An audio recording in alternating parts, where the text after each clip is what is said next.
بعض مومنین کے ذہن میں یہ سوال پیدا ہوتا ہے کہ آیا امام حسین علیہ السلام کے غم میں گریہ کرنا ہماری نجات کے لیے کافی ہے؟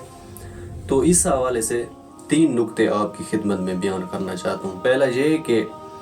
واقعاً یہ احادیث میں ملتا ہے اور یہ بات مسلمات میں سے ہے کہ جو بندہ امام حسین علیہ السلام پر روئے یا رلائے یا رونے کی شکل بنا لے تو اس پر جنت واجب ہے، لیکن ایک شرط ہے، عارفاً بحق الحسین،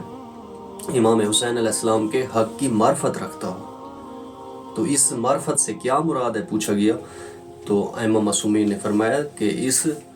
معرفت حق کے معرفت سے مراد یہ ہے کہ امام حسین علیہ السلام کو واجب الاطاعت امام سمجھ کر اس کی سیرت پر عمل کرتا ہو۔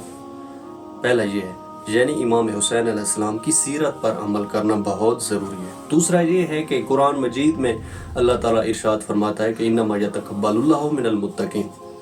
یہ امام حسین علیہ السلام پر رونا ایک عمل ہے اور یہ اس وقت قبول ہوگا کہ جب یہ تقوی کے ساتھ ہو، یعنی جب آپ واجبات کو انجام دے رہے ہیں، دین پر عمل کر رہے ہیں، گناہوں سے بھی بچ رہے ہیں، تو اب ساتھ آپ اگر رو رہے ہیں تو یہ رونا آپ کی نجات کے لیے کافی ہے۔ تیسرا یہ ہے کہ امام محمد باقر علیہ السلام